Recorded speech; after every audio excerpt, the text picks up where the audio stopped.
میرے محترم بھائیوں، کیا تم نے کبھی سوچا ہے کہ رمضان جیسے مقدس مہینے میں تمہارے ایک معمولی سے عمل کی وجہ سے، ایک چھوٹے سے گناہ کی وجہ سے اگر تمہارا روزہ قبول نہ ہو، کیا تم نے کبھی یہ تصور کیا ہے کہ تم سحری سے لے کر افطار تک بھوکے رہو، پیاسے رہو، ہر عبادت کرو، 5 وقت کی نماز باجماعت ادا کرو، ہر نیکی کرو، مگر صرف چند گناہوں کی وجہ سے، ایک چھوٹی سی غلطی کی وجہ سے تمہارے پورے دن کا روزہ ضائع ہو جائے؟ تمہیں کیسے لگے گا؟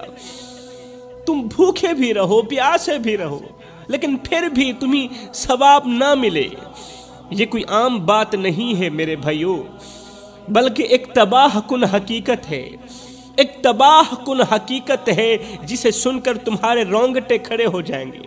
میرے محترم بھائیوں، ذرا تصور کرو، سوچو کہ قیامت کے دن جب تمہارے اعمال نامے تولے جائیں گے ترازو میں، جب تمہارے اعمال نامے تولے جائیں گے اور تمہیں امید ہوگی کہ تمہارا روزہ تمہیں ضرور جنت کی طرف لے جائے گا، تمہیں بہت بڑی امید ہوگی، مگر اچانک ایک اعلان ہوگا کہ تمہارا روزہ سرے سے قبول ہی نہیں ہوا، کیونکہ تم نے اپنی خواہشات کے پیچھے، اپنی نفسانی خواہشات کے پیچھے چلتے ہوئے ایک ایسا کام کیا، ایک ایسا عمل کیا، ایک ایسا گناہ کیا جو روزے کی روح کو تباہ کر گیا۔ ایک ایسا گناہ کیا تھا روزے کے دوران جس گناہ نے تمہارا روزہ ضائع کر دیا، تمہاری بھوک پیاس ضائع کر دی۔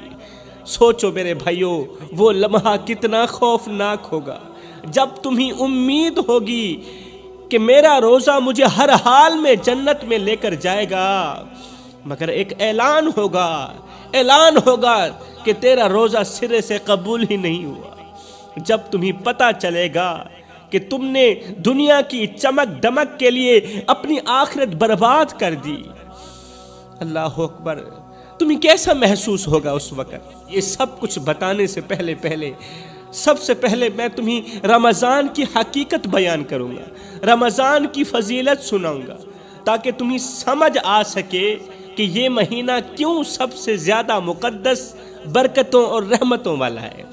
یہ مہینہ سب سے زیادہ مقدس کیوں ہے، برکتوں والا کیوں ہے، رحمتوں والا کیوں ہے؟ میرے محترم بھائیوں، سال میں 12 مہینے آتے ہیں، ہر بندہ جانتا ہے، ہر مہینے کی اپنی اپنی اہمیت ہے، اپنی اپنی فضیلت ہے۔ کوئی بھی مہینہ بیکار مہینہ نہیں ہے، ہر مہینے کی اپنی اہمیت ضرور ہے، مگر کچھ دن اور کچھ راتیں ایسی ہیں جنہیں اللہ نے خاص فضیلت اور برکتوں سے نوازا ہے۔ ان راتوں کو اللہ تعالیٰ نے خاص فضیلت دی ہے، اور ان راتوں کو اللہ تعالیٰ نے بہت بڑی برکتوں سے نوازا ہے۔ جیسے دنوں میں سے بابرکت دن جمعے کا ہے، ہفتے میں 8 دن آتے ہیں، اور ان دنوں میں سے بابرکت جو دن ہے نا، وہ جمعے کا ہے۔ جتنی فضیلت جمعے کے دن کو دی گئی ہے، اتنی فضیلت کسی اور دن کو نہیں دی گئی۔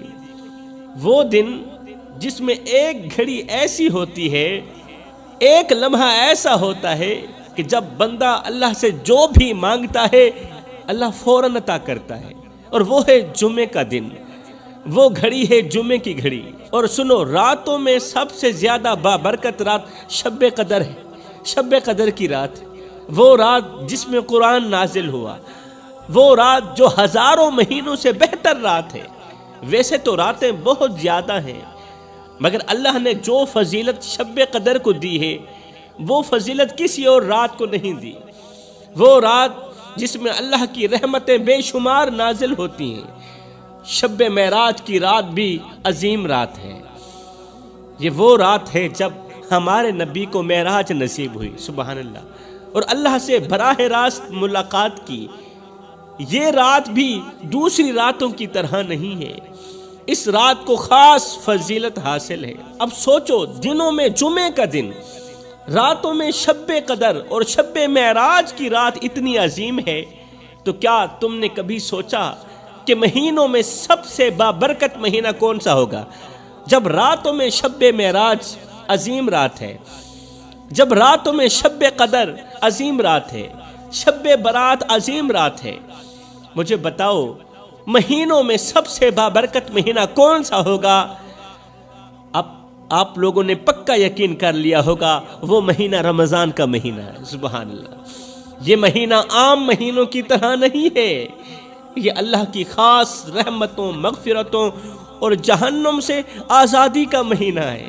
یہ وہ مہینہ ہے جس میں اللہ ہر لمحے اپنے بندوں کو معاف کرتا رہتا ہے، بندوں کے گناہوں کو دھوتا رہتا ہے، انہیں بخشش کے پروانے عطا کرتا ہے اس مہینے کے اندر۔ یہ وہ مہینہ ہے جس میں ہر نیکی کا ثواب 70 گنا زیادہ بڑھا دیا جاتا ہے۔ میرے محترم بھائیوں، یہ وہ مہینہ ہے جس میں ایک فرض کا اجر 70 فرضوں کے برابر ہو جاتا ہے اور ایک نفل کا ثواب فرض کے برابر ہو جاتا ہے۔ کہاں نفل، کہاں فرض، لیکن اس بابرکت مہینے میں ایک نفل کا ثواب بھی فرضوں کے برابر ہو جاتا ہے۔ لیکن سوچو، اگر یہ مہینہ اتنی برکتوں والا ہے، اتنی عظمتوں والا ہے، اتنی فضیلتوں والا ہے، تو پھر بھی کچھ لوگ اس مہینے کی برکتوں سے کیوں محروم رہ جاتے ہیں؟ کیوں محروم رہ جاتے ہیں؟ یہ وہی لوگ ہوتے ہیں جو اپنی خواہشات کو اللہ کی رضا پر ترجیح دیتے ہیں، یہ وہی لوگ ہوتے ہیں۔ تصور کرو، سوچو میرے بھائیو، اگر تمہارے سامنے خزانے کا دروازہ کھول دیا جائے، خزانے کا بہت بڑا دروازہ کھول دیا جائے، مگر تم چند چمکتی چیزوں میں الجھ کر اصل خزانہ کھو دو، تو کیا تمہیں عقل مند کہا جائے گا؟ ہرگز نہیں۔ رمضان میں نیکیاں برستی ہیں، آہا، مگر کچھ لوگ دنیاوی زینت میں الجھ کر اپنی آخرت برباد کر بیٹھتے ہیں۔ نیکوں کاروں کے لیے رمضان میں رحمت برستی ہے۔ سوچو، اگر قیامت کے دن پتہ چلا کہ صرف ایک لمحے کی لذت کے پیچھے، ایک گناہ کے پیچھے تم نے اپنے روزے ضائع کر دیے، تو کیا تم وہ صدمہ سہ سکو گے؟ اس دن کا یہ صدمہ سہ سکو گے کہ تمہاری عبادت قبول نہیں ہوئی اور تمہاری عبادت کو تمہارے منہ پہ مار کے رکھ دیا جائے گا، اور ساتھ میں اللہ فرمائے گا مجھے ایسے روزے کی ضرورت ہی نہیں ہے، مجھے ایسی عبادت کی ضرورت نہیں ہے جس میں دکھلاوا ہو۔ میرے محترم بھائیو، کیا جانتے ہو کہ اللہ تعالیٰ نے دنیا میں 3 طرح کی مخلوقات پیدا فرمائی، 3 طرح کی مخلوق پیدا کی میرے اللہ نے، جن میں سے ہر ایک کا مقام، ہر ایک کا مقصد الگ الگ ہے، مختلف ہے، ہر ایک کا امتحان مختلف ہے۔ نمبر 1 فرشتے، 3 طرح کی مخلوقات پیدا فرمائی۔ نمبر 1 فرشتے، اللہ تعالیٰ نے فرشتوں کو نور سے پیدا کیا، فرشتوں کو عقل دی مگر شہوت نہیں دی، عقل دی ہے مگر شہوت نہیں دی۔ کن کو؟ فرشتوں کو۔ اس لیے تو وہ کبھی بھی اللہ کی نافرمانی نہیں کرتے، کیونکہ ان کے اندر شہوت ہے ہی نہیں، اللہ کی نافرمانی نہیں کرتے، نہ انہیں کھانے کی حاجت ہوتی ہے، پر بس ہر وقت عبادت میں لگے رہتے ہیں، نہ سونے کی ضرورت، نہ کھانے کی حاجت، نہ دنیاوی خواہشات کا کوئی لالچ ان کے دل میں ہوتا ہے، وہ بس اللہ کی عبادت میں مصروف رہتے ہیں۔ نمبر 1 فرشتے، نمبر 2 جانور۔ اللہ تعالیٰ نے جانوروں کو شہوت تو دی ہے مگر عقل نہیں دی، عقل فرشتوں کو دی ہے اور شہوت جانوروں کو دی ہے۔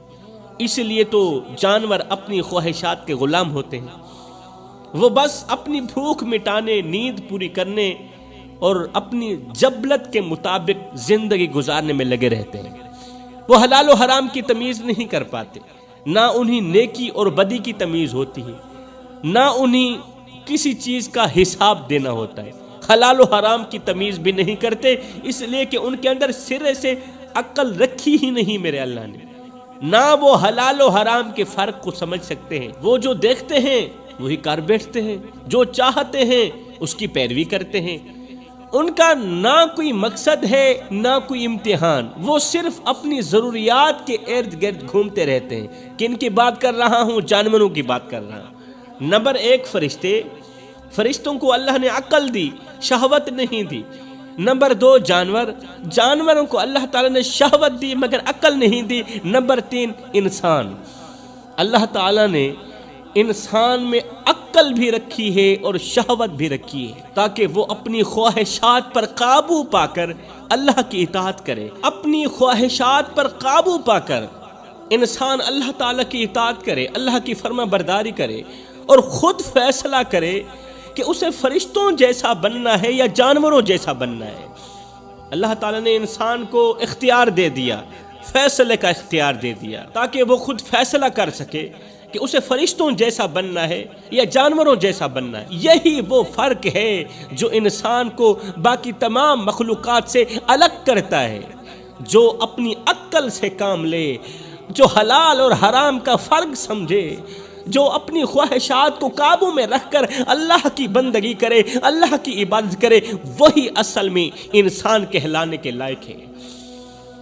جو عقل کا استعمال کرے، اللہ کی بندگی کرے، حقیقت میں وہی انسان کہلانے کے لائق ہے، بلکہ وہ فرشتوں سے بھی افضل ہو سکتا ہے۔ لیکن جو اپنی خواہشات کے پیچھے بھاگتا ہے، جو دنیاوی لذتوں میں کھو کر گناہ کرتا ہے، جو رمضان میں بھی اپنے نفس کا غلام بن کر اللہ کی نافرمانی کرتا ہے، وہ جانوروں سے بھی بدتر ہو جاتا ہے، وہ کتے سے بھی بدتر ہو جاتا ہے۔ ذرا سوچو میرے بھائیو، اگر ایک بادشاہ اپنے بیٹے کو تخت پر بٹھانے کے بجائے ایک بادشاہ اپنے بیٹے کو اپنے تخت پر بٹھانے کے بجائے اسے بے لگام چھوڑ دے اور وہ نشے، عیاشی اور بے راہ روی میں مبتلا ہو جائے، تو کیا وہ بادشاہ کا وارث بننے کے قابل ہوگا؟ ہرگز نہیں ہوگا۔ اسی طرح انسان اگر اپنی عقل کو چھوڑ کر خواہشات کے پیچھے چلنے لگے تو وہ اپنا مقام خود کھو بیٹھتا ہے۔ خواہشات کے پیچھے بھاگنے والا انسان اپنا مقام خود کھو دیتا ہے۔ اب فیصلہ تمہارے ہاتھ میں ہے کہ تمہیں اپنی عقل کو روشنی بنا کر اللہ کی قربت حاصل کرنی ہے یا اپنی خواہشات کے اندھیرے میں بھٹک کر جانوروں کے صف میں شامل ہونا ہے۔ یہ فیصلہ تمہارے ہاتھ میں ہے۔ جب اللہ تعالیٰ نے حضرت آدم علیہ السلام کو پیدا کیا اور فرشتوں کو حکم دیا کہ آدم کو سجدہ کرو، تمام فرشتے فوراً سجدے میں گر گئے، مگر ان میں سے ایک فرشتہ ایسا تھا جس نے سجدہ کرنے سے انکار کر دیا۔ وہ کون تھا؟ وہ تھا شیطان۔ وہ پہلا نافرمان تھا، پہلا سرکش تھا، پہلا وہ جس نے تکبر کیا اور کہا میں آدم سے بہتر ہوں۔ پہلا وہ تھا جس نے کہا میں آدم سے بہتر ہوں، کیونکہ اللہ تو نے مجھے آگ سے پیدا کیا اور آدم کو مٹی سے پیدا کیا۔ میں آگ سے پیدا کیا گیا، مٹی سے پیدا کیے گئے آدم کو کیسے سجدہ کر سکتا ہوں؟ میرے محترم بھائیو، ایک لمحے کے لیے سوچو، آج دنیا کے ہر انسان کو شیطان روکتا ہے کہ سجدہ نہ کرو، ایسا نا؟ دنیا کے ہر ایک انسان کو شیطان روکتا ہے کہ نماز نہ پڑھو، حق نہ بولو، سچ نہ بولو، نیکی نہ کرو، رمضان میں روزے نہ رکھو، گناہ کرو، خواہشات کے پیچھے بھاگو۔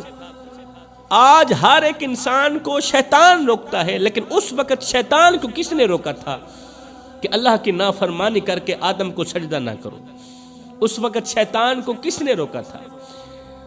حالانکہ شیطان سے پہلے تو کوئی شیطان نہیں تھا، آخر شیطان کو کس نے بہکاوے میں ڈالا تھا؟ اس وقت تو شیطان سے پہلے کوئی اور شیطان تھا ہی نہیں، تو پھر اسے کس نے بہکایا؟ اس وقت جس نے شیطان کو بہکایا وہ تھا اس کا اپنا نفس، ہاں وہی نفس جس کی آزمائش میں آج ہم سب مبتلا ہیں۔ اللہ تعالیٰ نے فرمایا بے شک نفس انسان کو برائی کی طرف لے جاتا ہے، مگر وہی کامیاب ہے جو اپنے نفس کو قابو میں رکھتا ہے۔ یہی رمضان کا اصل مقصد ہے میرے بھائیو، نفس کو لگام دینا، اپنی خواہشات کو روکنا، اپنے اندر کے شیطان کو قابو میں کرنا، یہی انسان کی کامیابی ہے۔ میرے رسول کریم صلی اللہ علیہ وآلہ وسلم نے فرمایا روزہ ایک ڈھال ہے جو انسان کو گناہوں سے بچاتا ہے۔ یعنی روزہ صرف کھانے پینے سے رکنے کا نام نہیں، بلکہ یہ اس بات کا امتحان بھی ہے کہ تم اپنے نفس پر قابو پا سکتے ہو یا نہیں۔ یہ اس بات کا امتحان بھی ہے۔ یہ وہ وقت ہے جب شیطان قید کر دیا جاتا ہے، شیطان قید کر دیا جاتا ہے، مگر پھر بھی کچھ لوگ نافرمانی کرتے ہیں، گناہوں میں پڑ جاتے ہیں، حالانکہ شیطان قید ہے، کیونکہ اب انہیں بہکانے والا کوئی اور نہیں، انہیں بہکانے والا ان کا اپنا نفس ہی ہوتا ہے۔ ذرا سوچو میرے بھائیو، اگر کوئی قیدی سال بھر کہتا رہے کہ میں بری صحبت کی وجہ سے گناہ کرتا ہوں، سال بھر کہتا رہے کہ میں بری صحبت کی وجہ سے گناہ کرتا ہوں، لیکن جب وہ تنہا ہو اور پھر بھی وہی کام کرے، تو کیا اسے شیطان کا بہکاوا کہہ سکتے ہیں؟ ہرگز نہیں۔ وہ اس کا اپنا کردار ہوتا ہے کہ وہ تنہائی میں بھی گناہ کر بیٹھتا ہے۔ بالکل ایسے ہی رمضان میں جب شیطان قید ہوتا ہے تو جو لوگ پھر بھی گناہ کرتے ہیں وہ ثابت کر دیتے ہیں کہ انہیں بہکانے والا شیطان نہیں، بلکہ انہیں بہکانے والا ان کا اپنا نفس ہی ہے۔ اب فیصلہ تمہارے ہاتھ میں ہے، تم اپنے نفس کو قابو میں رکھ کر شیطان کو شکست دینا چاہتے ہو، یا نفس کی غلامی میں آ کر اسی شیطان کے راستے پر چلنا چاہتے ہو۔ یہ فیصلہ آپ لوگوں کے اپنے ہاتھ میں ہے۔ جوانوں، سب کچھ کرنا، جو چاہے کر لینا، مگر یہ 3 گناہ کبھی نہ کرنا۔ یہ 3 گناہ تمہاری ہستی بستی زندگی کو جہنم بنا دیں گے، تمہاری راتوں کی نیند چھین لیں گے، تمہاری روح کو بے چین کر دیں گے۔ یہ 3 گناہ تمہارے دل کو ایسا خالی کر دیں گے، ایسا خالی کر دیں گے کہ دنیا کی کوئی خوشی اسے بھر نہیں پائے گی۔ تمہیں ایسا عذاب دیں گے، ایسا عذاب دیں گے کہ جیتے جی بھی مرنے کی خواہش کرو گے، جیتے جی مرنے کی خواہش کرو گے، مگر موت بھی تمہیں ترسا ترسا کر آئے گی۔ یہ 3 گناہ ایسے ہیں جس نے کیے وہ ہمیشہ پچھتایا، ہمیشہ پچھتایا، مگر پچھتاوا بھی اس کے کسی کام نہ آیا۔ آخر وہ کون سے 3 گناہ ہیں جو ہنستا بستا گھر اجاڑ کے رکھ دیتے ہیں؟ سنو، پہلا گناہ والدین کو دکھ دینا، ماں باپ کو دکھ دینا۔ یہ گناہ ایسا ہے جس نے کیا اس کی دنیا بھی اجڑ گئی اور آخرت بھی برباد ہو گئی۔ ماں باپ جن کے قدموں تلے جنت رکھی گئی، اگر ان کی بد دعا لگ جائے، اگر ماں باپ کی بد دعا لگ جائے تو نہ زمین پر سکون رہتی ہے، نہ آسمان سایہ دیتا ہے۔ ایک باپ کی محبت کو کون سمجھ سکتا ہے جو دن بھر دھوپ میں جلتا ہے، پسینے میں نہاتا ہے، اپنی سانسوں کو گروی رکھ کر اپنے بچوں کے لیے روٹی کماتا ہے، اور جب رات کو تھکا ہارا گھر لوٹتا ہے تو دروازے پر کھڑے معصوم چہرے دیکھ کر اپنی ساری تھکاوٹ بھول جاتا ہے، وہ اپنی خواہشیں دفن کر دیتا ہے، اپنی ضرورتیں قربان کر دیتا ہے، مگر جب وہی اولاد جوان ہو کر اسے بوجھ سمجھنے لگتی ہے تو کیا گزرتی ہوگی اس باپ کے دل پر؟ وہ جس نے انگلی پکڑ کر اسے چلنا سکھایا، آج وہی بچے اسے بے بس چھوڑ جاتے ہیں۔ کہنے کو ایک کمرہ، ایک چارپائی ہوتی ہے، مگر وہ تنہائی کا ایسا قبرستان بن جاتی ہے جہاں کوئی ہمدردی کی شمع جلانے والا نہیں ہوتا۔ بوڑھے باپ کی آنکھیں دروازے پر لگی رہتی ہیں، دروازے پر لگی رہتی ہیں بوڑھے باپ کی آنکھیں کہ شاید کوئی لوٹ آئے، شاید میرا بیٹا آ جائے، شاید کوئی حال پوچھنے والا آ جائے، مگر دروازہ ہمیشہ کے لیے بند ہی رہتا ہے، اور باپ کی آنکھیں خشک ہوتے ہوتے کسی بے جان پتھر کی طرح ویران ہو جاتی ہیں۔ پھر ایک دن وہ باپ خاموشی سے یہ دنیا چھوڑ کر چلا جاتا ہے۔ وہ جس کی ہنسی کبھی گھر کی رونق ہوا کرتی تھی، آج اس کے جنازے پر رونے والا بھی کوئی نہیں۔ کیا یہی صلہ ہوتا ہے ایک باپ کی قربانیوں کا؟ کیا یہی مقدر ہوتا ہے اس شخص کا جس نے ساری زندگی اپنی اولاد کے لیے اپنے آپ کو مٹا دیا؟ جوانوں، سب کچھ کرنا، ماں باپ کو دکھ مت دینا، اپنے والدین کے آگے اونچی آواز میں بات مت کیا کرو۔ جس دن یہ خاموش ہو گئے اس دن تم ان کی آواز سننے کو ترسو گے۔ فرمایا دوسرا گناہ زنا کرنا، یہ وہ گناہ ہے جو انسان کی دنیا و آخرت دونوں کو جلا کر راکھ کر دیتا ہے۔ جس نے ایک بار اس گناہ کی راہ پکڑ لی، جس نے ایک گناہ زنا کی راہ پکڑ لی، وہ چاہ کر بھی اس دلدل سے نہیں نکل سکا۔ یہ ایسا گناہ ہے جو انسان کو پہلے لذت کا دھوکہ دیتا ہے، مگر پھر بے سکونی، ذلت اور تباہی کی آگ میں جھونک دیتا ہے۔ کیا تم نے نہیں دیکھا وہ لوگ جو زنا کے بعد خوشی تلاش کرتے ہیں، زنا کے بعد خوشی تلاش کرتے ہیں مگر ہر بار مزید بے چین ہو جاتے ہیں، ان کے چہروں پر ہنسی ہوتی ہے مگر اندر سے وہ ٹوٹ چکے ہوتے ہیں۔ رات کی تاریکی میں کیے گئے گناہ جب دن کے اجالے میں ان کی قسمت جلا دیتے ہیں نا، تب سمجھ آتی ہے کہ انہوں نے اپنی روح کو ہمیشہ کے لیے بیچ ہی دیا۔ فرمایا سب کچھ کرنا، زنا نہ کرنا۔ تیسرا گناہ کسی مظلوم پر ظلم نہ کرنا۔ ظلم وہ آگ ہے جو پہلے دوسروں کی زندگیوں کو برباد کرتی ہے، پھر پلٹ کر ظالم کو ہی جلا کر راکھ کر دیتی ہے۔ یہ وہ زہر ہے جو خود پینے والے کو ہی اندر سے کھوکھلا کر دیتا ہے۔ جس نے ظلم کیا، چاہے زبان سے، چاہے ہاتھ سے، چاہے طاقت کے نشے میں، وہ کبھی چین کی نیند نہ سو سکا۔ تم نے نہیں دیکھا وہ لوگ جو دوسروں پر ظلم کر کے ہنستے ہیں لیکن رات کے اندھیرے میں ان کا دل خوف سے لرز رہا ہوتا ہے، جو دوسروں کی عزت روند کر خود کو بادشاہ سمجھتے ہیں نا، مگر جب وقت کا پہیہ پلٹتا ہے تو وہی لوگ ذلت کی کیچڑ میں پڑے نظر آتے ہیں۔ اس لیے فرمایا سب کچھ کرنا، یہ تین گناہ کبھی نہ کرنا۔ اگر کرو گے تو یاد رکھنا تم تباہ و برباد ہو جاؤ گے، تم مٹ جاؤ گے۔ کبھی سوچا ہے کہ جب قیامت کے دن روزے دار جنت کے باب الریان دروازے سے گزر رہے ہوں گے تو اس وقت وہ شخص کیا کرے گا؟ وہ شخص کیا کرے گا جس نے جان بوجھ کر روزے چھوڑ دیے ہوں گے؟ ایک طرف روزے دار جنت کی طرف جا رہے ہوں گے، دوسری طرف وہ شخص کیا کرے گا جس نے جان بوجھ کر روزے چھوڑ دیے ہوں گے؟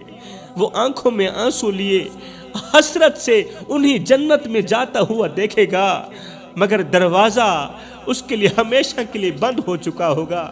جنت کا دروازہ اس کے لیے ہمیشہ کے لیے بند ہو چکا ہوگا۔ رمضان ہر کسی کے نصیب میں نہیں آتا، رمضان مقدروں والوں کو نصیب ہوتا ہے، رمضان خوش قسمت لوگوں کو نصیب ہوتا ہے۔ دن میں 5 ٹائم نماز پڑھنے کی اپنی عادت بنا لے، صرف یہ سوچ کر کے کہ ہو سکتا ہے یہ اذان تیری زندگی کی آخری اذان ہو سکتا ہے یہ نماز تیری زندگی کی آخری نماز ہو سکتا ہے یہ روزہ، یہ رمضان تیری زندگی کا آخری رمضان ہو۔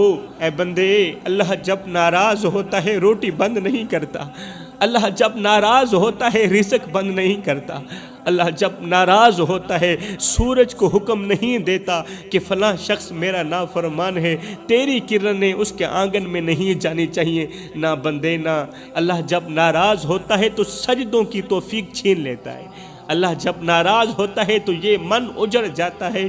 سید کو اتنا تو بتا دو، جس بندے کا من بھی اجڑ جائے اس کے پلے رہتا ہی کیا ہے؟ خدارا میرے بھائیوں، رمضان سے پہلے اپنی فیملی کو، اپنے بچوں کو، خصوصاً اپنی بیوی کو یہ 5 نصیحتیں ضرور کرنا۔ یہ میں نہیں بتا رہا، یہ سیدنا علی المرتضیٰ شیر خدا کرم اللہ وجہ الکریم کا فرمان ہے۔ اگر تمہاری بیوی ان 5 گناہوں میں مبتلا رہی، اگر تم نے اپنی بیوی کو 5 نصیحتیں نہ کی تو یاد رکھنا تمہاری بیوی کو ہو سکتا ہے ثواب کی جگہ گناہ ملے، پھر تمہاری بیوی کی کوئی بھی عبادت قبول نہیں ہوگی، تمہارے بچوں کی کوئی بھی عبادت قبول نہیں ہوگی۔ کبھی سوچا ہے وہ لمحہ جب رمضان کا چاند نظر آئے گا، جب رحمتوں کی برسات ہوگی، جب جنت کے تمام دروازے کھول دیے جائیں گے اور جہنم کے تمام دروازے بند کر دیے جائیں گے؟ کبھی سوچا ہے تمہاری بیوی اس وقت کس حال میں ہوگی؟ اللہ اکبر! کیا تم نے کبھی اپنی بیوی کو یہ یاد دلایا ہے کہ رمضان صرف روزے رکھنے کا نام نہیں ہے، رمضان صرف بھوکا رہنے کا نام نہیں، بلکہ یہ وہ مہینہ ہے جہاں اللہ اپنے بندوں کو جہنم سے نجات دیتا ہے، اللہ فرماتا ہے یقیناً وہی لوگ کامیاب ہوئے جنہوں نے اپنے نفس کو پاک کر لیا، اپنے اندر کو پاک کر لیا۔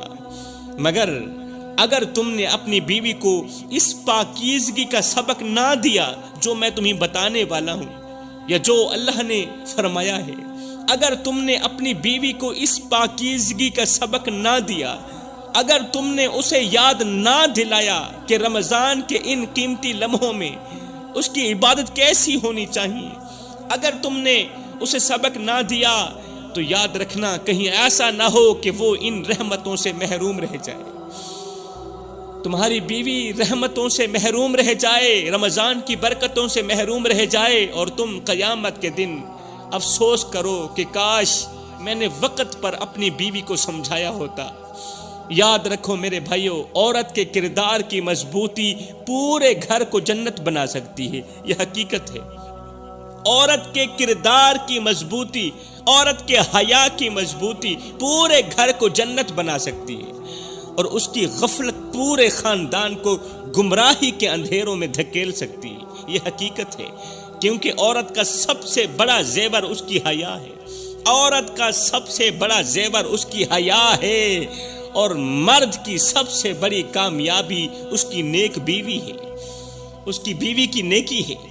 اگر تم نے اپنی بیوی کو وقت پر نہ سمجھایا، وقت پر سبق نہ دیا، وقت پر درس نہ دیا، اگر تم نے اسے نہ بتایا کہ رمضان کا ایک ایک لمحہ بہت زیادہ قیمتی ہے، سونے سے بھی زیادہ قیمتی ہے، ہیرے چاندی سے بھی زیادہ قیمتی ہے، تو پھر یاد رکھنا اس کا حساب تم سے بھی لیا جائے گا۔ کل قیامت کے دن بیوی کا حساب تم سے بھی لیا جائے گا، کیونکہ جس گھر میں دین نہیں وہاں دنیا بھی بے برکت ہو جاتی ہے، اور جس دل میں اللہ کا خوف نہ ہو وہاں سکون کبھی نہیں آتا۔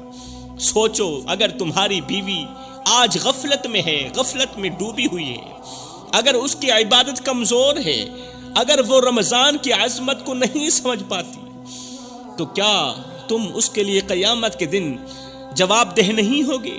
کیا اللہ تم سے جواب نہیں لے گا؟ کہیں ایسا نہ ہو کہ شیطان تمہیں بہلا کر غفلت میں ڈال دے، اور جب تم ہوش میں آؤ تو وقت نکل چکا ہو۔ حضرت سیدنا علی المرتضیٰ شیر خدا کرم اللہ وجہ الکریم سے پوچھا گیا، حضرت جلدی بتائیں وہ کون سی 5 نصیحتیں ہیں جو رمضان کے آنے سے پہلے پہلے اپنی فیملی کو کرنی چاہیے، بیوی کو کرنی چاہیے۔ سیدنا علی المرتضیٰ شیر خدا نے فرمایا، پہلی نصیحت، بیوی کو حیا اور پاکیزگی کا درس دو۔ رمضان کے آنے سے پہلے پہلے تم پر لازم ہے، تم پر فرض ہے، رمضان کے آنے سے پہلے پہلے اپنی بیوی کو، اپنی ماں کو، اپنی بہن کو، اپنی بیٹی کو پاکیزگی کا درس ضرور دو، حیا اور پاکیزگی کا درس۔ اگر تمہاری بیوی رمضان میں بھی پردے سے غافل ہے، رمضان میں بھی ٹک ٹاک کی ویڈیو بناتی ہے، اگر وہ اپنی زبان کو بیہودہ باتوں سے نہیں روک رہی، اگر وہ اپنی نظریں جھکانے کے بجائے، حیا والی نظریں جھکانے کے بجائے دوسروں کو دیکھنے میں مصروف ہے، اگر تمہاری بیوی نظریں جھکانے کے بجائے دوسروں کو دیکھنے میں مصروف ہے، تو جان لو کہ شیطان نے اس کے دل میں وسوسہ ڈال دیا ہے، کیونکہ اللہ کا فرمان ہے، بے شک جو لوگ پاکیزگی اختیار کرتے ہیں اللہ ان سے بہت زیادہ محبت کرتا ہے۔ ہمیشہ اللہ تعالیٰ پاک لوگوں سے ہی محبت کرتا ہے۔ کیا تم نے کبھی بیوی کو بتایا کہ رمضان صرف کھانے پینے سے رکنے کا نام نہیں ہے، بھوکا رہنے کا نام نہیں ہے، پیاسا رہنے کا نام نہیں، بلکہ دل، نظر اور زبان کی پاکیزگی کا نام بھی ہے؟ یہ دل، نظر اور زبان کی پاکیزگی کا مہینہ ہے۔ کیا تم نے بیوی کو یاد دلایا کہ اگر اس نے رمضان میں بھی اپنی حیا کو محفوظ نہ رکھا، اگر تمہاری بیوی نے رمضان المبارک کے بابرکت مہینے میں بھی اپنی غیرت کو محفوظ نہ رکھا، تو کیا وہ اللہ کی محبت حاصل کر سکے گی؟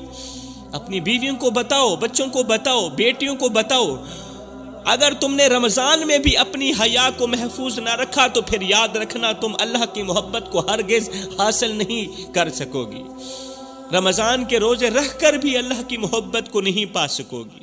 میرے رسول کریم صلی اللہ علیہ وآلہ وسلم نے فرمایا حیا ایمان کا حصہ ہے، اور اگر عورت کی حیا ختم ہو گئی تو پھر اس کا ایمان بھی خطرے میں پڑ سکتا ہے۔ عورت کی حیا ختم ہو گئی تو عورت کا ایمان خطرے میں پڑ سکتا ہے، کیونکہ حیا ایمان کا حصہ ہے۔ حیا وہ روشنی ہے جو عورت کے کردار کو چمکا دیتی ہے۔ حیا وہ روشنی ہے جو تمہاری عورتوں کے کردار کو چمکا دیتی ہے، اور بے حیائی وہ اندھیرا ہے جو اس کے نصیب کو برباد کر دیتا ہے۔ اگر بیٹیوں کا اچھا نصیب چاہتے ہو، اگر بہنوں کا اچھا نصیب چاہتے ہو تو حیا کا درس دو۔ اگر تم نے اپنی بیوی کو یہ نہ بتایا کہ رمضان کا پہلا سبق ہی حیا ہے، رمضان کا پہلا سبق ہی حیا ہے، تو تم نے اس کا حق ادا نہیں کیا۔ اگر تم نے اپنی بیوی کو نہ بتایا، کیونکہ عورت کی سب سے بڑی عزت اس کی پاکیزگی ہے، اس کی پاک دامنی ہے، اور مرد کی سب سے بڑی ذمہ داری بیوی کی حفاظت ہے۔ کیا تم قیامت کے دن اس کی بے حیائی کے اعمال کا بوجھ اٹھانے کے لیے تیار ہو میرے بھائیو؟ کس کی بے حیائی؟ بیوی کی بے حیائی۔ کس کی بے حیائی؟ بہن کی بے حیائی۔ کس کی بے حیائی؟ بیٹی کی بے حیائی۔ اللہ اکبر! آپ حیران ہو رہے ہوں گے، شاہ جی کس طرح کی باتیں کر رہے ہو، آپ کس طرح کی باتیں کر رہے ہیں؟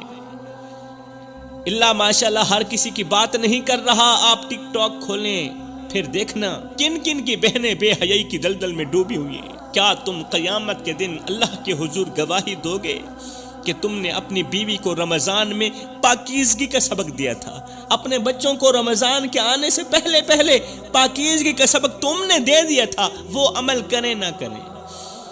اگر دیا ہے تو تمہیں مبارک، اگر نہیں دیا تو پھر تمہیں خود بھی اس کی نافرمانی کا حساب دینا ہوگا۔ کس کی؟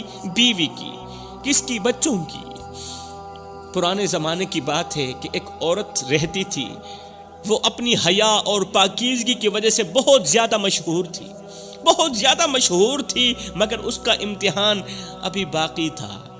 اس کا شوہر ایک تاجر تھا جو ہر وقت سفر میں رہتا، اور وہ عورت اکیلی اپنے رب کے سائے میں زندگی گزار رہی تھی، آسمان کے نیچے زندگی گزار رہی تھی۔ وہ جب بھی بازار سے گزرتی لوگ اس کی عزت کی قسم کھاتے تھے، اس قدر نیک دل عورت تھی۔ کیونکہ عورت کی عزت اس کی چادر میں نہیں، یاد رکھنا، عورت کی عزت اس کی چادر میں نہیں، اس کی نیت میں ہوتی ہے۔ اور اگر نیت پاک ہو تو دنیا کا کوئی طوفان اسے گرا نہیں سکتا۔ لیکن آزمائش ہمیشہ پاکیزہ دلوں پر آتی ہے، نیک دلوں پر آتی ہے۔ ایک دن ایک ظالم حاکم کی نظر اس عورت پر پڑی، اسلام کی مقدس شہزادی پر پڑی۔ وہ اس کے حسن سے نہیں، اس کی حیات سے متاثر تھا، اس کی غیرت سے متاثر تھا۔ وہ جو ظالم حکمران تھا نا، ظالم حاکم تھا، اس نے اس نیک دل خوبصورت عورت کو دیکھا، دیکھتے ہی فریفتہ ہو بیٹھا۔ اللہ اکبر! کیونکہ وہ جانتا تھا کہ جو چیز دنیا میں کامیاب ہے وہی سب سے زیادہ قیمتی ہے۔ سب سے زیادہ قیمتی چیز ہوتی ہے وہ جو دنیا میں کامیاب ہے۔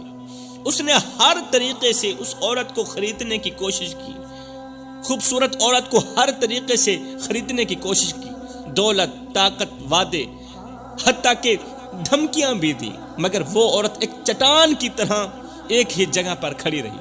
وہ جانتی تھی کہ جو عورت دنیا کے خوف سے جھک جائے وہ اللہ کے ہاں کبھی بلند نہیں ہو سکتی۔ جو عورت دنیا کے ڈر سے جھک جائے نا، وہ کبھی بھی اللہ کے حضور بلند نہیں ہو سکتی۔ اور جو عورت اللہ کے خوف میں جینا سیکھ لے، دنیا اس کے قدموں میں گرنے پر مجبور ہو جاتی ہے۔ اللہ کے خوف میں جینا سیکھو تو صحیح، اللہ تعالیٰ ساری دنیا تمہارے قدموں میں ڈال دے گی۔ یہ سب دیکھ کر ظالم حاکم نے اسے قید کرنے کا حکم دے دیا۔ جب اس عورت نے ٹس سے مس ہی نہ کیا، بار بار انکار کرتی رہی کہ میں تم جیسے ظالم حاکم سے شادی کرنا گوارا نہیں کرتی، یہ سب کچھ سن کر، جان کر، دیکھ کر ظالم حاکم نے اسے قید کرنے کا حکم دے دیا۔ دن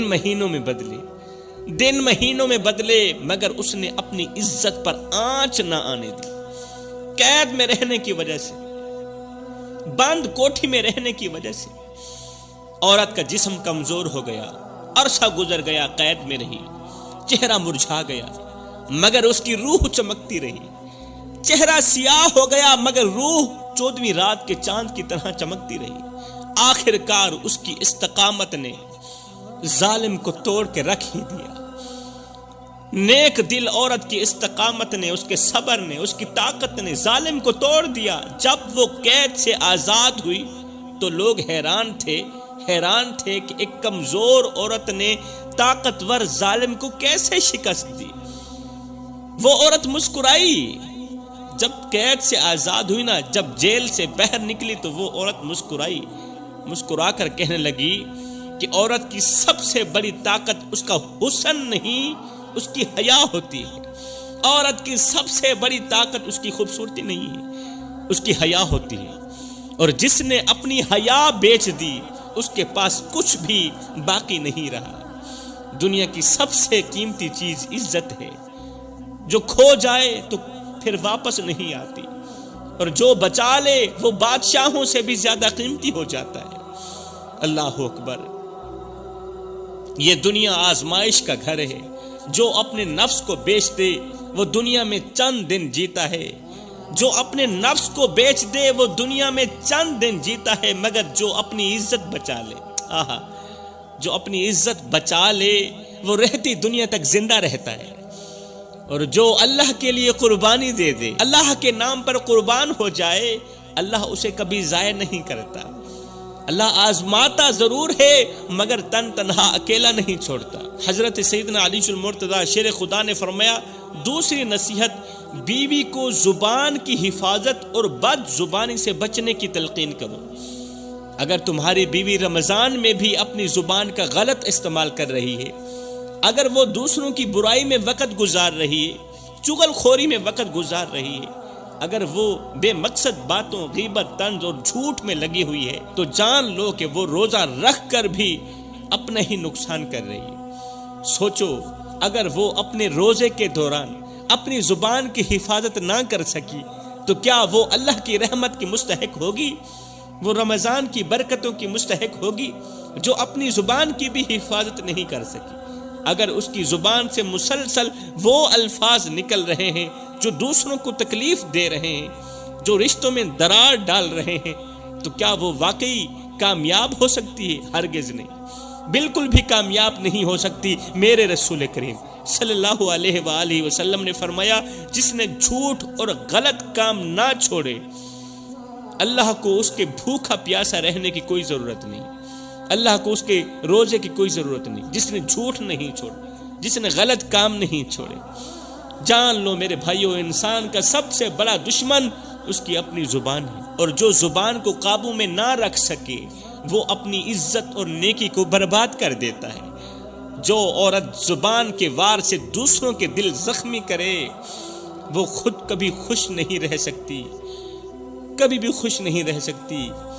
کبھی کبھی ایک لفظ رشتوں کو جوڑ دیتا ہے، ایک چھوٹا سا لفظ کبھی کبھار رشتوں کو جوڑ دیتا ہے، اور کبھی ایک جملہ محبت کو ہمیشہ کے لیے ختم کر دیتا ہے، دلوں میں نفرتیں، کدورتیں بھر دیتا ہے۔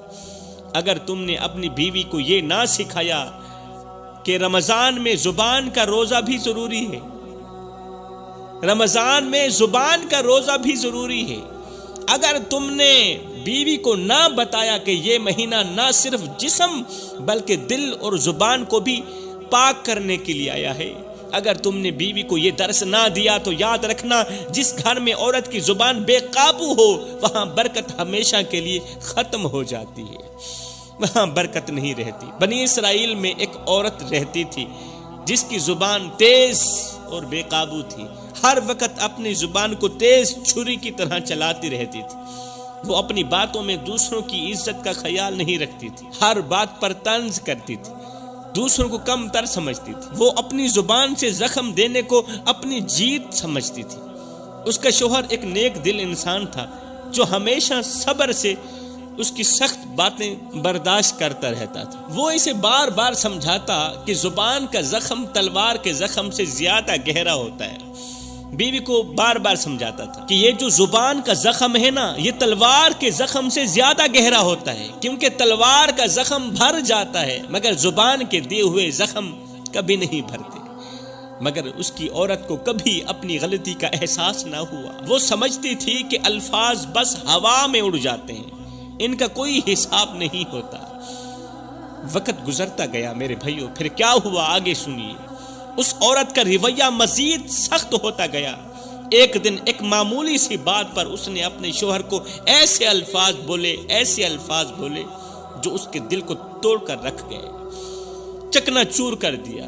بیوی کا ستایا ہوا شوہر خاموشی سے گھر سے نکلا، کچھ اس طرح نکلا کہ پھر کبھی واپس نہ آیا۔ دن، مہینے، سال گزر گئے مگر وہ شخص واپس نہ آیا۔ عورت کا غرور آہستہ آہستہ اب پچھتاوے میں بدلتا گیا۔ اس کی زبان جو کبھی دوسروں کو نیچا دکھانے میں مصروف رہتی تھی، اب ہر وقت خاموش رہنے لگی۔ ہر وقت اب زبان خاموش ہو گئی مگر وقت گزر چکا تھا۔ الفاظ جب زہر بن جائیں تو رشتے مرجھا جاتے ہیں، اور جب ندامت جاگتی ہے تو وقت سو چکا ہوتا ہے۔ سالوں بعد ایک دن وہ عورت قریبی بستی کے کنویں پر گئی جہاں اس نے کسی بوڑھے کو بیٹھے ہوئے دیکھا۔ وہ فقیر نظر اٹھا کر عورت کو دیکھا، نظر اٹھا کر بولا، بیٹی ایک بات تو بتا، دنیا میں سب سے خطرناک چیز کون سی؟ عورت نے جواب دیا، زہر ہے جو انسان کی جان لے لیتا ہے۔ دنیا میں خطرناک چیز زہر ہے جو انسان کی جان لے لیتا ہے۔ بوڑھے نے افسوس سے مسکرا کر کہا، نہیں بیٹی، سب سے بڑا زہر وہ الفاظ ہوتے ہیں جو دلوں کو مار دیتے ہیں، جو زندہ رشتوں کو مردہ بنا دیتے ہیں۔ سب سے خطرناک الفاظ ہوتے ہیں۔ یہ سن کر عورت کے ہاتھ کانپنے لگے، کیونکہ وہ جانتی تھی کہ اس کی زبان کے الفاظوں نے نہ جانے کتنوں کے دل توڑ رکھے ہیں۔ کچھ الفاظ زخم نہیں دیتے بلکہ قبریں کھود دیتے ہیں، اور جب احساس ہوتا ہے تو مرنے والا واپس نہیں آتا، وہ قبر میں جا چکا ہوتا ہے۔ زبان کا زخم وہ آگ ہے میرے بھائیوں جو ساری خوشیوں کو جلا دیتی ہے۔ جب دل راکھ ہو جاتا ہے نا تو پھر پچھتاوے کے آنسو بھی نہیں بجھا سکتے اس آگ کو۔ جو عورت زبان کو قابو میں رکھ لے وہ محبتوں کی ملکہ بن جاتی ہے، اور جو عورت اپنی زبان کو آزاد چھوڑ دے وہ ایک دن سب کچھ کھو بیٹھتی ہے۔ یہ دنیا بدلے میں کچھ دے نہ دے مگر اللہ ہر چیز کا حساب لے گا میرے بھائیوں، اور جو الفاظ دوسروں کو رلا دیتے ہیں وہ ایک دن خود انسان کو رلا دیں گے۔ حضرت سیدنا علی المرتضیٰ شیر خدا نے فرمایا، تیسری نصیحت، بیوی کو فضول خرچی اور بے برکتی سے بچنے کی تلقین کرو۔ فضول خرچی سے اور بے برکتی سے بچنے کی تلقین کرو۔ اگر تمہاری بیوی رمضان میں بھی فضول خرچی کر رہی ہے، اگر وہ ہر چیز میں اسراف کرتی ہے، اگر اس کا دل دنیا کی زرق برق میں الجھا ہوا ہے، اور اگر وہ روزے کی برکتوں کو چھوڑ کر بازاروں میں بھاؤ تاؤ میں مصروف ہے، تو جان لو کہ وہ اپنے ہی ہاتھوں سے رحمتوں کو کھو رہی ہے۔ اللہ کا فرمان ہے کہ فضول خرچ کرنے والے شیطان کے بھائی ہیں۔ جان لو وہ عورت کبھی خوش نہیں رہ سکتی جو اپنی خواہشات کی غلام بن بیٹھی ہو، اور وہ گھر کبھی بابرکت نہیں ہو سکتا جہاں رزق کی قدر نہ کی جائے۔ جو عورت رمضان میں بھی فضول خرچی سے باز نہیں آتی، وہ حقیقت میں اپنے گھر سے برکت کو خود نکال رہی ہوتی ہے۔ دولت ہمیشہ رہنے والی چیز نہیں میرے بھائیوں، مگر برکت ہمیشہ رہنے والی چیز ہے۔ برکت ہمیشہ رہتی ہے، اور برکت صرف ان لوگوں کو ملتی ہے جو اللہ کے دیے ہوئے رزق کی قدر کرتے ہیں۔ اگر تم نے اپنی بیوی کو یہ نہ سکھایا کہ رمضان قناعت، سادگی اور برکت کا مہینہ ہے، اگر تم نے اسے نہ روکا کہ وہ ہر چیز میں اسراف نہ کرے، تو یاد رکھو جس گھر میں نعمتوں کی قدر نہ ہو وہاں دولت آتی ہے مگر سکون نہیں آتا۔ دولت آتی ہے مگر سکون نہیں آتا۔ فرمایا چوتھی نصیحت، بیوی کو عبادت میں سستی اور وقت کے ضیاع سے بچنے کی تلقین کرو۔ بیوی عبادت میں سستی نہ کرے اور وقت ضائع بھی نہ کرے۔ اگر تمہاری بیوی رمضان کے مبارک مہینے میں بھی عبادت میں سستی کر رہی ہے، اگر وہ سحری کے بعد سونے میں وقت برباد کر دیتی ہے، خراٹے لینے میں وقت برباد کر دیتی ہے، اگر وہ دن بھر صرف گھر کے کاموں اور دنیاوی باتوں میں لگی رہتی ہے، اور اگر وہ راتوں کو تراویح اور تہجد کے بجائے فضول مشاغل میں گزار دیتی ہے وقت، تو جان لو کہ وہ اپنی قسمت کے بہترین لمحے ضائع کر رہی ہے، وہ اپنی قسمت کے بہترین لمحے موبائلوں کو دے رہی ہے۔ ایک شخص تھا جو اپنی زندگی کی دوڑ میں آگے بڑھتا جا رہا تھا، وہ ہر چیز حاصل کر چکا تھا، مگر اس کے دل میں ایک بے نام سی بے چینی تھی۔ دولت، شہرت، عزت، ہر چیز اس کے پاس تھی، مگر ایک چیز کی ہمیشہ کمی محسوس ہوتی تھی، ایک ایسی کمی جس کا اسے خود بھی اندازہ نہیں تھا۔ وہ زندگی کے مزے لوٹتا جا رہا تھا، مگر اندر ہی اندر کسی انجانی کیفیت کا شکار تھا۔ ایک دن وہ اپنے دفتر میں بیٹھا ہوا تھا کہ اچانک اسے شدید سینے میں درد محسوس ہوا۔ دفتر میں بیٹھا ہے، اچانک سینے میں درد محسوس ہوا۔ وہ کرسی سے اٹھنے کی کوشش کرنے لگا، جلدی اٹھوں، کوئی گولی ٹکی کھاؤں، مگر جسم نے اس کا ساتھ چھوڑ دیا۔ چند لمحوں میں ہی ہر چیز دھندلی ہونے لگی۔ یہ شخص بے ہوش ہو گیا۔ تھوڑی دیر بعد جب اسے ہوش آیا تو یہ شخص ہسپتال میں پڑا تھا، خود کو ہسپتال میں پایا۔ ڈاکٹر نے اس کی طرف دیکھا اور کہا، تمہیں دل کا شدید دورہ پڑا ہے، اور اگر کچھ دیر اور ہو جاتی تو شاید تم ہمیشہ کے لیے ختم ہو جاتے۔ یہ شخص حیرت اور خوف میں ڈوب گیا۔ وہ زندگی بھر دنیا کے پیچھے بھاگتا رہا، مگر آج جب زندگی خود اس کا ساتھ چھوڑنے کے قریب تھی تو اسے احساس ہوا کہ وہ کتنا خالی تھا۔ اس کے ہاتھ خالی تھے، اس کی آنکھوں سے آنسو بہنے لگے۔ وہ سوچنے لگا کہ اگر آج میں مر جاتا تو کیا لے کر جاتا، اچانک میں مر بھی جاتا تو ساتھ کیا لے کر جاتا؟ کیا میرے پاس کوئی ایسا عمل تھا جسے میں اللہ کے سامنے پیش کرتا اور وہ عمل میری بخشش کا ذریعہ بن جاتا؟ اسی لمحے نرس کمرے میں داخل ہوئی نا، اس نے پوچھا، کیا تمہیں کچھ چاہیے؟ تو وہ بوجھل آواز میں بولا، درد بھری آواز میں بولا، ہاں مجھے کچھ چاہیے۔ نرس نے کہا، کیا چیز چاہیے؟ کہا، میں نماز پڑھنا چاہتا ہوں، مصلی لے کر آؤ۔ اس شخص کو حیرت سے دیکھا جسے وہ یقین نہ کر پا رہی ہو کہ ایک شخص جو پوری زندگی نماز سے دور رہا، روزے سے دور رہا، رمضان سے دور رہا، آج دوسری بار زندگی ملنے کے بعد فوراً وہ مصلی مانگ رہا ہے، مگر اب بہت دیر ہو چکی تھی۔ اس نے وضو کرنے کے لیے ہاتھ بڑھایا، مگر ہاتھوں میں سکت نہیں تھی۔ وہ سجدے میں سر جھکانے کے لیے اٹھنا چاہتا تھا، قیام کرنے کے لیے، رکوع کرنے کے لیے اٹھنا چاہتا تھا، مگر جسم میں حرکت نہیں تھی۔ وہ کانپتے لبوں سے بس یہی کہہ رہا تھا، یا اللہ مجھے ایک موقع اور دے دے، اللہ میں سجدہ کرنا چاہتا ہوں، مجھے ایک موقع اور دے دے، میں نماز پڑھنا چاہتا ہوں، مجھے ایک موقع اور دے دے۔ مگر وقت کسی کے لیے نہیں رکتا میرے بھائیوں۔ آنکھوں کے سامنے اندھیرا چھانے لگا، سانسیں بھاری ہونے لگی اور زندگی کی ریت ہاتھ سے پھسل گئی، اور وہ بے بسی سے دیکھتا رہ گیا، مگر اب واپسی کا کوئی راستہ نہیں تھا۔ زندگی نے مہلت دی، ٹائم دیا، مگر اس نے نماز کو وقت نہ دیا۔ آج وقت نے موقع چھین لیا، وقت نے سب کچھ چھین لیا۔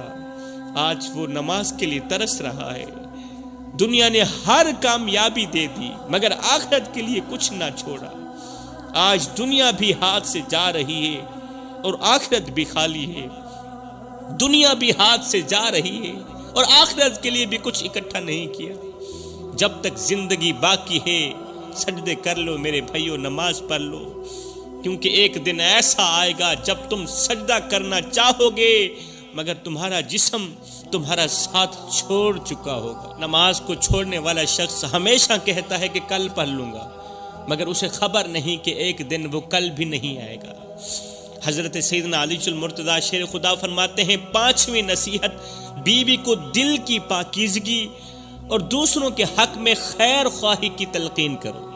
اگر تمہاری بیوی رمضان میں بھی دوسروں کے لیے حسد، بغض اور کینہ دل میں رکھے ہوئے ہے، اگر وہ دوسروں کی خوشیوں کو دیکھ کر جلن محسوس کرتی ہے، اگر وہ اپنے دل میں نفرتیں پالتی ہے اور دوسروں کو معاف نہیں کرتی، تو جان لو وہ روزہ رکھ کر بھی صرف بھوکی پیاسی رہ رہی ہے، مگر روزے کا ثواب نہیں ملے گا۔ میں دعا کرتا ہوں اللہ تعالی ہمیں رمضان کا ادب و احترام کرنے کی توفیق عطا فرمائے، آمین ثم آمین، وما علینا الا البلاغ المبین۔